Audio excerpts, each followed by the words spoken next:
адам баласы сыртка чыккандагы мүнөзү башка болуп, үйгө киргендеги мүнөзү башка болуп, ошол эң эле оор ошол үйдүн ичи экен да. Сыртта болуш жеңил эле. Албетте кээ бир адамга сыртта дагы жакшы болуш кыйыныраак, бирок эки кыйындын арасынан кыйыныраагы ошо үй экен да. Аны албетте ошол үйдүн ичинде дагы ошол өзүн жакшы адеп ахлактуу туура таризде жүрүү дагы бул нерсе жөн эле келип калбайт экен да. Буга машыгуу керек экен. Буга эки нерсе керек экен. Биринчи ошол нерсени билиш керек экен, баягындай теория деңгээлинде, экинчиси анан практика деңгээлинде ошону ишке ашырыш керек экен. Азыр эми практика жүзүн айтпай эле коелу, анткени ал баардыгы бирдей эле аракет кыл, ошону кыймылдатка келтир. Бирок теорияга келгенде ошону кантип үйрөнөбүз дегенде азыркы өзгөчө биздин заманбап жашоодо жолдор өтө эле көп да. Каалайсыңбы, китептер бар. Каалайсыңбы, лекциялар бар. Каалайсыңбы, кинолор бар. Эми кинолорду айта турган болсок, азыр ислам сериалдары да көбөйүп кетти. Өтө пайдалуу, жакшы. Мисалы үчүн бизде пайгамбарлардын жакшы кинолор чыккан сериалдар. Бизде Юсуф пайгамбар тууралуу бар. Ал деген бала чагынан баштап чоң улгайган кишиге чейин кандай жолду басып өттү. Атасы менен болгон мамиледе, бир туугандары менен болгон мамиледе, иштеп аткан жумушундагы болгон мамиледе Алла кантип муну тарбиялады. Кел ушул ороз айында ошол кинону көрүп көрбөйсүңбү? Жашооңа бир пайда алып келип көр деген нерсе келип чыгат да. Анан дагы мугалим менен баланын ортосундагы мамиледе Юнус Эмре деген да сериал чыккан да. Ал дагы мугалим менен мамилем кандай болуш керек? Мугалим айтканда мен өзүмдүн баягы жеке каалоомду тыйып, мугалим айткан нерсени зээниме алып, дары ошону тарбия алып кетиш үчүн мугалим менен бир гана сабакта гана эмес, сырткы жашоодо да кандай мамиледе болуш керек үчүн ошол сериал өтө көп ролду ойнойт да. Андан сырткары лекциялар бар.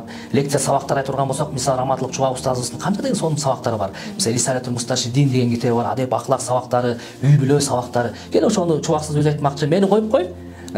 Ифтар башталганда паузаны басып кой дейт да. Кайра плейди басып кой депчи. Ошентип биз эмне кылыш керек, угуш керек. Бирок угууда дагы биз жакшы нерсени билбейт экенбиз. Кандай? Мен ушундай бир кеңеш берет элем. Сенде бир дептер болсун. Калың дептери болсун, сыртта айрылып кетпеген, жоголуп кетпей турган чоң дептери болсун. Анан сенде кызыл, көк, жашыл ручка болсун да. Ошол лекцияны угуп атасыңбы, чоң ажаныкын, же бир кино көрүп атасыңбы, китеп окуп атасыңбы, ошону жаз. Анткени сен зээниңе ишенбе.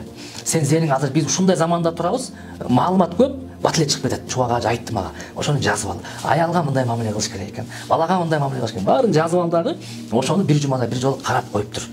Көз жүгүртүп тур. Ушуга мен канчалык практика жашоого алып келип атам, кандай алып келбей атам. Аны кандай сарасет саласың? Кечинде, жатарда.